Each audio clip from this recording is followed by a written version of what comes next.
hang out on air, talk to the people. If we get any questions or comments online here, we can field some of that. Tony, thank you so much for taking some time out of your busy schedule to chat with me. Give us a little bit of an update on what's going on with you in terms of Yell Studio. You guys are putting out so much good work. Yeah. Now you're saying there's a bit of a shift going on. Just give me like the broad overview of launching Yell and then now switching and like why this has to happen.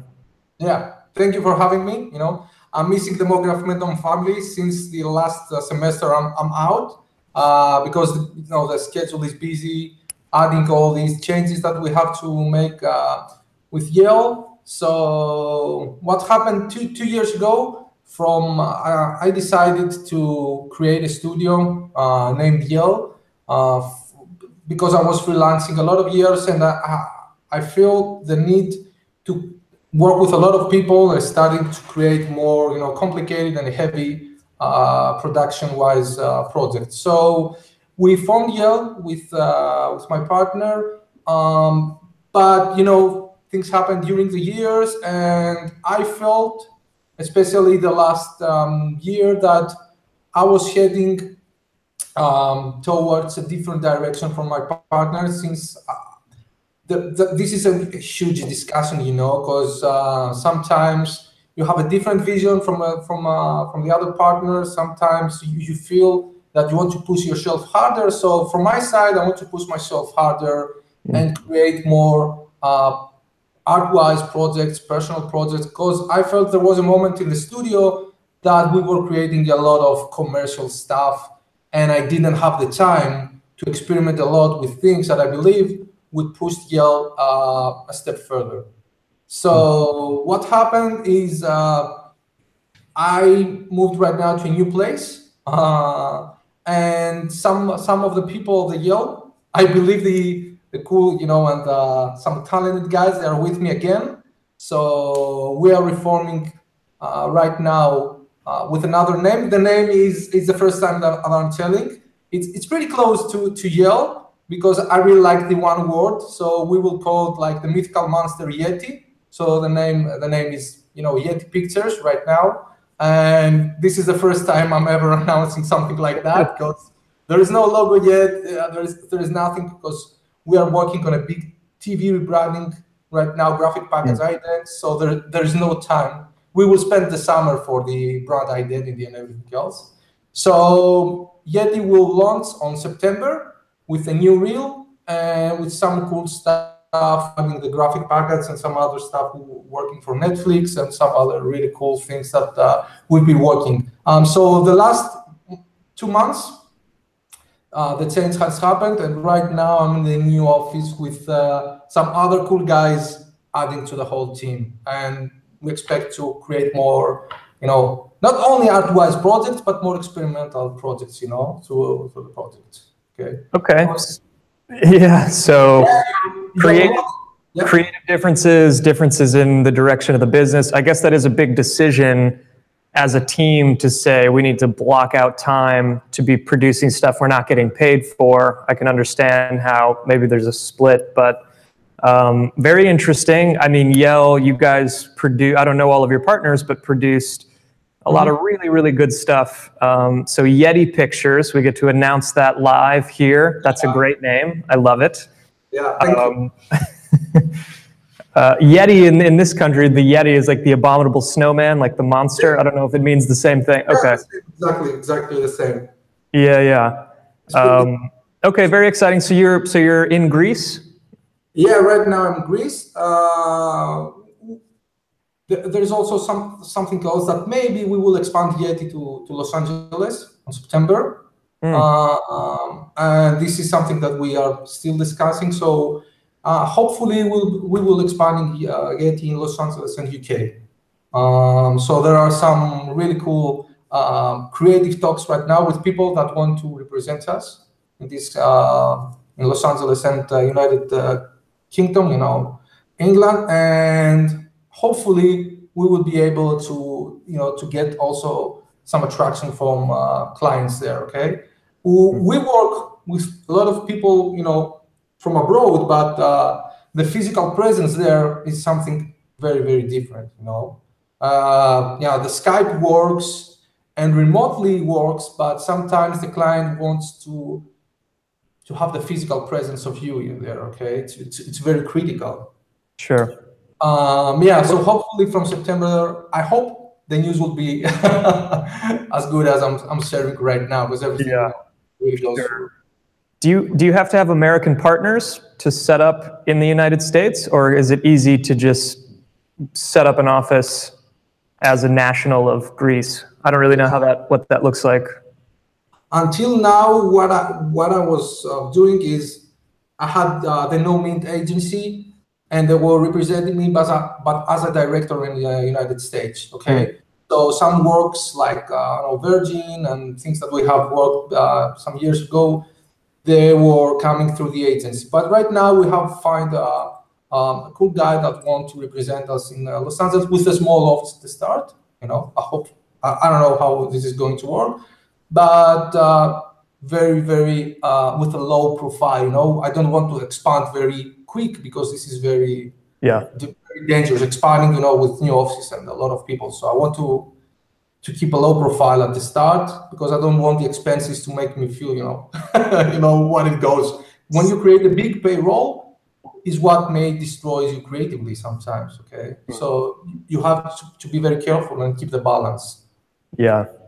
So just before we move on, as almost a post-mortem on Yell, what are the pieces you're most proud of from this? Was it 3 years with Yell? Or was it 2 years? 2 years. 2 years. 2 years. Yeah. Yeah, I think the most recently one, the Matsins, was one of my most favorite projects, and the other one, because Matsins was very heavy 3D, you know, and the other one was the Kian Juices, which was a really nice surreal combination of 2D with some cell animation and just a small, you know, sense of 3D elements inside. But Kian Juices and Matsins, I think these are two of my favorite projects. Plus, I will present one. It was called Milko, The Journey, which was like a 3 minutes short film. It was cool. It had some problems because we had to create a short film, like a 3 minute short film in commercial-wise deadlines and productions, like in 2 or 3 months. Jeez. It was, you know, pretty tough with all these characters and buildings from the scratch. Yeah. But I would say, firstly, Matsins, second, the Kian Juices, and third one, you know, the Milko Journey. I think these three were some of, you know, the best, you know, projects, or my most favorite projects from these years that lasted. And I want to point out something else about the projects is what we talked at starting point is, if you don't create a personal project, because Matsins was a personal project, and that was one of my main reasons that I decided to invest more on personal projects, is if you don't create personal projects, you don't create demand on the market that is custom and focused on your style, okay? Otherwise, you know, you create cool commercial works which has some boundaries, but from Matsins, we managed to take up 1 month after, we got 4 jobs from that one. Yeah. And the 2 of them were with a really nice budget. So we did what we loved. We expressed our, you know, creativity, and clients loved it because there was no boundaries. It was, you know, just the full expression of our, you know, craziness. So it's very, very critical. And from my starting point as an artist, I always did experimental projects like that, digitized in 2012, ED Awards in 2015, and these, they bring a lot of commercial projects. Okay, this is what I believe. Investing in personal experiment projects, experimental. Yeah, very, you know, critical for me. Yeah, no, that makes perfect sense, and it is the adage of clients want to see something in your portfolio to almost give them permission to kind of do something equally crazy. They see that it works. it can be hard to just describe it on the front end with mood boards and say, this is what we're thinking. So just showing them in a tangible form of like, if you let us go this direction, this is what we can do. Now, you've been a mentor at MoGraph Mentor for a number of years. You've been busy lately, so you've been on a break, but you've worked with a lot of students. You know, what is the difficulty in making compelling work? Is it the concepts? Is it the compositions? Is it mastery of design? In your experience, what is it that students struggle with that they need to really figure out to make compelling work? Yeah, nice question. I think it's one of the most, it's a tough question because from my experience, I believe the common mistake that not only young motion designers are doing, but also most experienced, and including myself, okay? So most of the times, okay? But the last years, I tried to make something different because the 100% of their references, they are based on motion design references, okay? So let's say I want to create a really nice video that has to do with anything, it can be from an infographic or something else. So they're getting on Pinterest, they're getting on Vimeo, they're getting on Behance and starting to collect all these great references. But at the end, it's like we all have the same source of inspiration if you think about it, okay? Because you have the same access to the Vimeo as 100,000 people. So we all have the same references, okay? But if you manage to collect some references that come from your personal life or from your personal experiences, I don't know, like photographs or from your travels, or it can be references from the whole environment outside or the moments that you live or anything else, okay? So this is very critical because you see a lot of people struggling with references. I like that one, or I like that one, and I'm trying to mimic that and clone that. But at the end, it would be cool, and if you're a good animator or designer, it would be great, but it won't make the difference, okay? So trying to collect references that they are not only from other motion design pieces, okay? It's cool, I'm getting also inspired. There are 1,000, talented artists out there. You also know that, but I'm trying to bring references. Right now, we're working on the idents for a big TV station, and there in the library, in the reference library that we have created, there is not even one reference from other 3D or motion design piece. They're all real life, architectural inspiration, real life inspiration from cinema or anything else, okay? And, it's not that the final result will be, reinventing the wheel, of course, but, it's like putting our own filter, mainly inspired from other things rather than the Vimeo and Behance and all the other accounts. So this is one of the most, things that I believe a lot of people are struggling. And from my experience as a mentor, I'm telling to the students, just bring like 6 or 8 references and stop there, because they're bringing, a ton of references and they don't know how to mix them. And sometimes they don't have the experience to mix a 3D with a 2D or a cell or anything else. So they're finding themselves, feeling, very confused with the amount of reference that they have, and they don't know which one is the, the most suitable path for them. Okay, so I was telling to my students, maximum 8 references. And sometimes even 1 picture, 2 pictures, they can help you to solve the problem, okay? So because the access in the learning curve, it's today there are thousands of tutorials. You can learn anything, animation, rendering, lighting, everything else. But how you will filter the inspirations and how you will manage the references is something that is not teachable at all, okay? It's something that comes from the experience. And this is what I'm trying to pass to the MoGraph students.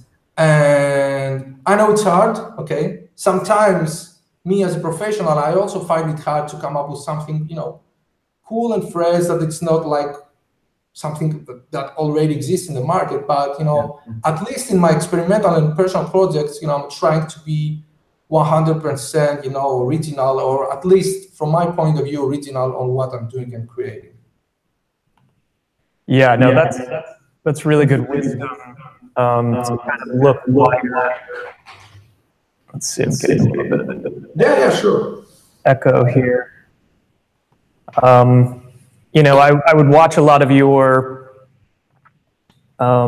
recordings from class, and you were always really good about, you know, there is that kind of art direction thinking where you're having a discussion about references and where you're going to draw inspiration. I think as students, a lot of times we learn through mimicking. We want to, like, we see something great and we just try to deconstruct it and think about the individual pieces.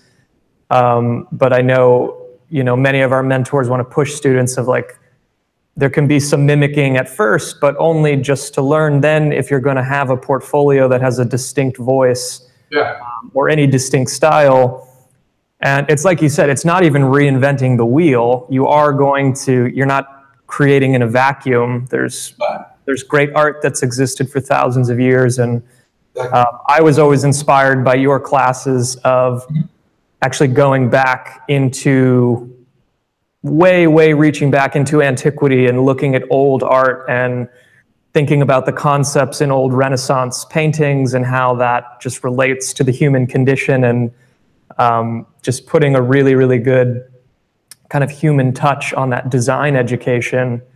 But you were also very good about helping students understand design structure, leading the eye.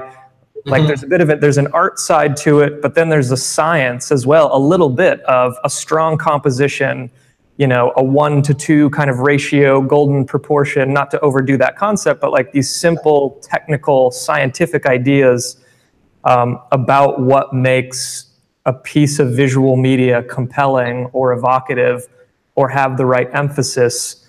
In your own, you know, development, how did you feel like weaving it all together? What did your early work look like? Did it come naturally to mix the technical with the artistic, or did you feel like you had to make 10, 20, 30 pieces to really start feeling more comfortable? Yeah, I think, you know, sometimes the style comes, I have something that I'm always telling, you know, mistake is superior from art, you know? And I always believe that, okay? So I believe sometimes, from my side, the most, you know, coolest projects happened by mistake, because I was not afraid to experiment with stuff that someone who was finished, who had a degree in design or animation would tell me, "Oh, what are you doing there? This is wrong," okay? But I was not afraid to make, you know, by purpose mistakes, okay? So when I was starting as a self-taught animator and motion designer, because I didn't have the knowledge, you know, they're always telling you have to know the rules and then to break them. Yes. From my side, you know, I was breaking the rules without, you know, having the absolute knowledge of them, okay? But I think you have to experiment a lot, you know, making mistakes, even if you saw a lot of things and you know that these two do not match, or you mustn't do that, you know, you have to do that. I remember my first project that I had the luck to be featured on Staff Picks and, you know, some awards. If you open the After Effects projects, you know, it's not the best, you know, there are a lot of, you know, crazy combinations, okay? And then through the process and through the years, I learned how to make that, you know, work, you know, precisely, and how it works cool. I work with a lot of partners that also helped me a lot, you know, it's not just everything happened by myself. So it's a matter of experience, but at the start, you must not be afraid, you know, to experiment, make mistakes, okay? And I see some designers that, you know, I was watching some really documentaries that people were creating art that was very, you know, simple or wrong, but at the end it was very interesting, you know. And I really believe that, you know, artists should not afraid to experiment and make mistakes, and then they will learn through the process, okay? But I believe, I don't know, you can also, I would like your opinion on that. I feel there is a bit of, I feel like today the motion designers, they feel something like a stress to be very, not easily, very fast,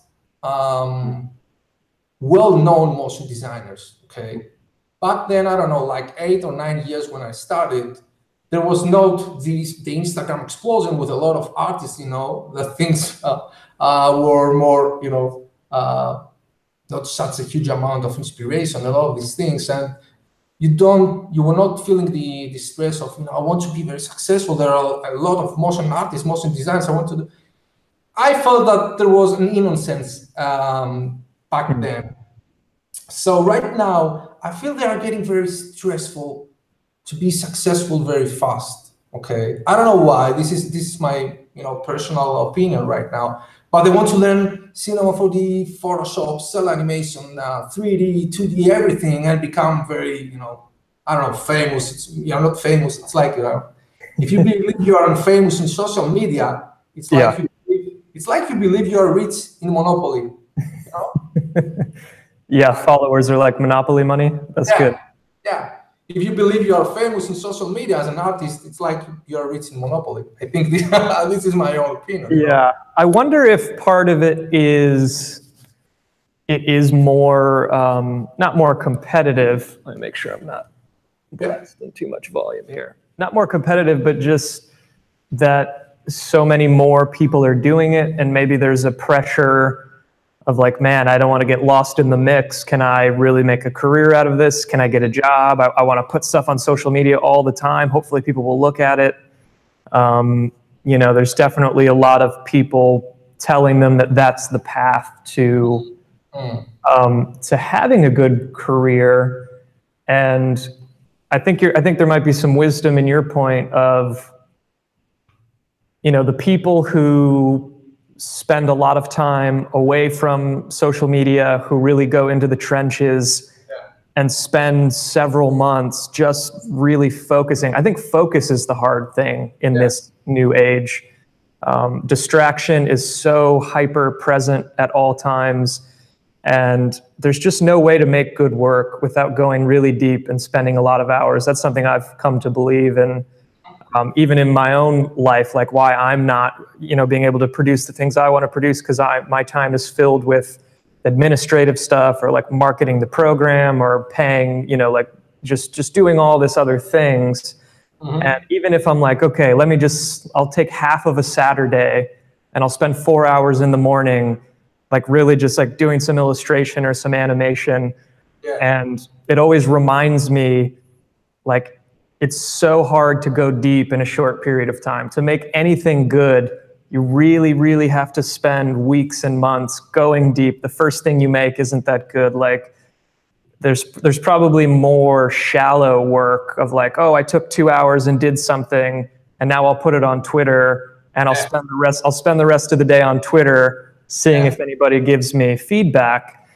And that's actually probably a terrible way to build your career, because the work just isn't that good. It's not that compelling. It doesn't make people think or feel anything. And I think it's true in motion design. I think it's true for filmmakers. You know, one of my favorite filmmakers when I was first kind of getting into all this, his name was Solomon Leichthelm. I'm probably butchering his last name. You may know his work, but does a lot of live action stuff. And he would talk about this issue of, he was very slow to publish work. He wouldn't throw stuff up on social media. He wasn't into like doing dailies of like, hey, take an hour in the morning, do something and put it up every single day. I think there might be a value to that when you're just learning a piece of software, but for him, it's like you wouldn't hear from him for 6 months, and then suddenly he would post this final product and everyone's blown away, and it's a Vimeo staff pick, and it's like, oh my goodness. And then, you know, he's going off to direct commercials that everybody else wants to direct in his field. So, I mean, focus is the hard thing. I know I struggle with it, and I know many students struggle with it, of tuning out all that distraction. And It's probably counterintuitive, because if you can manage to kind of reject doing social media all the time and focusing on your craft, then when you actually go put things on social media, the results are going to be way different than if you're just throwing up, stuff that's not compelling, or is just, I don't know, isn't that good. I think you're probably right. Yeah, I feel it's more like a trend right now. I don't know. Oh. Yeah. All the trend in design or animation and trend, I don't know, it's like a moment in time.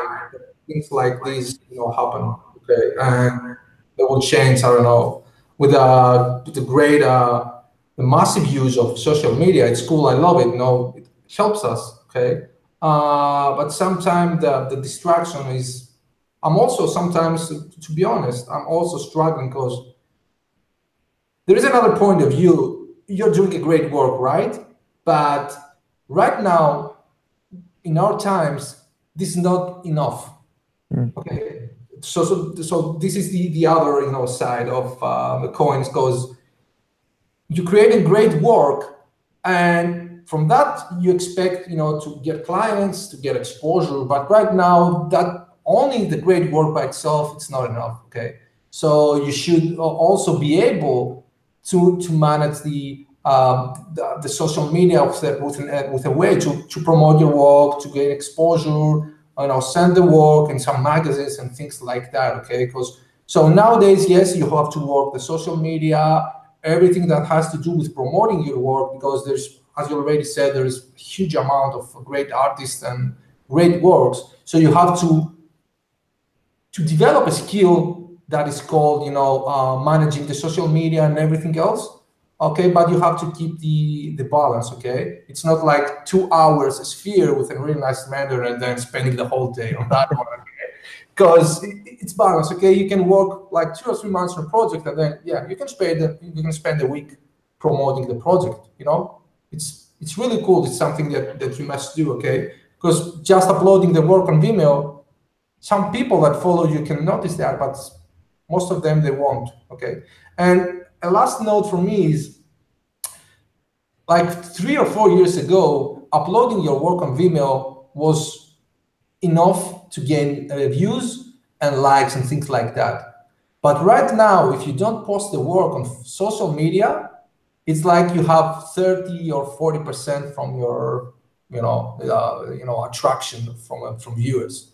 So you have to post the work on Facebook, you have to post the work on Instagram and Twitter, and this is the most possible way you have to achieve at least the 90 or 80% of people that will be able to watch your work. Because right now, everyone spends their day on social media and not too much on the original platforms like, I don't know, YouTube or Vimeo. Okay, and I have noticed that a lot. Okay, if you don't post, you have like 20 or 30% of attraction and exposure for your video, which is, it happens, especially the last 2 or 3 years. Yeah. That one. No, I agree. I've definitely seen a noticeable shift, and maybe it was just a natural thing as it scales up. It's like there's just more noise. It's harder to kind of break through, and that might even make it more vital to really be thoughtful about your work and really try to take seriously the details of your craft. Even if you're producing an explainer video for a company A that wants to send a message to company B, and it's not the sexiest commission of all time, paying attention to all those little details, make it as good as you possibly can. And then there's just the fact that it's a long game. It's like if you want to have a career over decades, it's like you said, you don't necessarily have to be a motion design superstar or put that pressure on yourself. Try to think about it over maybe a 30-year career. And if you think about each piece in that context, maybe paying attention to the details, trying to make it as good as possible, so that 3-4 years down the line, if you're just starting out, maybe after 3 or 4 years, you can look up and have some really solid stuff that can maybe, then they can go apply to Yeti in Los Angeles, or they can have those conversations with a Buck or Giant Ant or or be a part of a team. And, you know, that's another big issue that I feel like I'm seeing a lot of online right now is people that are working remotely, who are freelancing, who are working in isolation. And this is something I've experienced, even though I'm doing the program and I get to be having interactions like this. You know, I'm seeing a lot of people even talk about their mental health around working in isolation, or they feel stagnant. Yeah. You know, you have, and that was part of my inspiration for wanting to launch this academy campus, like have students here, to do that as I'm working with students online and doing the mentorship program. You know, what do you feel the role of that creative energy of other people? Is it essential? What should we be telling these people who are working, you know, in isolation? Some of them are in smaller cities. You know, I think it's a hard question. People like to work remotely because it keeps your costs down. There's less pressure. But I see a lot of people on the fence of like, should I go to LA? Should I go to Chicago, New York, Seattle? Is it better to take that pressure so I can be in a room full of people? I think a lot of people might be struggling with that right now. Yeah, you know, it depends on the culture that each person has. You know, from my side, as a Greek guy, I have a way different culture, let's say, from working in a different country, because I'm very, you know, it's, you know, like there's a word like the temperamento, the way you communicate with other people. Right now, I'm 37 years old. From my side, it'll be very tough for me to go and work in another country, because I had some suggestions to go to work in Montreal in Canada 1 month ago, and another one to go and work in Scotland for a few months. Okay, and yeah, it's not about the money, it's not about the projects. For me right now, it's very hard, okay, to go and work with other people in another country with another culture. Okay, this is just a personal opinion right now, which I'm getting like 30 years old. Okay, but to be honest, when I was freelancing, I took like 3 years working from my home remotely. It was cool, but you know, I believe that you can evolve yourself as technical wise. You can evolve yourself, but sometimes art wise and concept wise, when you have other people and you're sharing knowledge, and they can push you and be you know, better on your craft, you know. Okay, because when I went and started Yale, I was learning a lot from people that was, you know, entering the studio, and it's not about their skill or their level as artist, 3D artist, or motion designer, but even one small tip or an idea, I was getting knowledge. Okay, and this is what I believe it's the best. You know, you're getting knowledge from other people from different aspects: a 3D texture artist, an illustrator, a storyboard artist. You know, you're all working with these people in the same room. It feels more, how can I say that, more organic, energetic, rather than sharing Skype or, you know, emails and Dropbox, which is cool. Okay. Yeah. But from my side, as a Greek guy, I like to communicate a lot, and you know, face-to-face communication for me works the best. Okay. So yeah, it's cool. I understand, because sometimes there is also the how you have settled your life. You know, I mean, you have kids, you have a wife, you are in a specific city, and it's not very easily for you to move to another country or another city. Yeah. So you have to balance, you know, your personal life with your professional life, and there is also, this is another factor that we have to take into consideration. But I think you can be better and move further if you're in a room with other artists from different aspects. Okay, and I like to communicate. I remember myself, you know, waking up, sitting on the PC, wearing my pajamas, and I couldn't stand that, because I was putting my jean on, my t-shirt, and I was going out for a coffee and then getting back to the studio, because I want to felt that I was going out for work. And it's not a place, you know, just 1 hour outside to get a coffee. and wearing my shoes, everything else in the house. So my wife was coming and telling me, "You're at home. Why do you wear your shoes and everything else?" I want to feel like I am out for work and not in my home working, like that. Okay.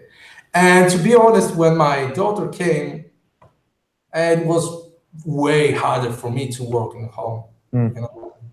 You have kids, it's very, very, tough having your kids in the home. And, I was creating and she was hitting my door, come inside and play. And it was, very hard for me to push her away. And so, so Yes. it's again, how you are at a specific moment in your life, what you want to do. And there is a multi-factor, there is not one answer to that question. It depends from a lot of factors. Okay. Yeah. But from my side, I prefer to be with people, and I also I'm always telling that to the MoGraph Mentor students, and they feel like, wow, why? I'm learning from MoGraph students. Okay. And you know why? It's not like I'm learning a tool or a technique, but I'm learning because I have to dive again deep into things that I want to teach them. So I'm learning again, or I'm correcting, I'm fine-tuning some other things that I believe that I knew, but I'm fine-tuning them in order to teach them again. So through the learning process of MoGraph Mentor, I always believe that I'm becoming also a better artist. Okay. It's not about the tools or the software. It's about, sharpening your skills and your knowledge. And a lot of great artists, they have the knowledge, they can do a lot of things, but they cannot teach, which is way too different, And from my side, mastering the skill of teaching, or at least learning the skill of teaching, it's something that also makes you, a better artist through the years.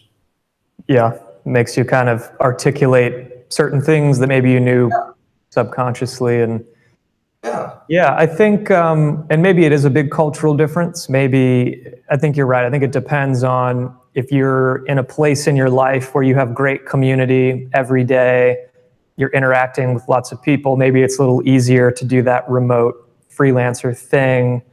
I see certain people maybe in bigger cities.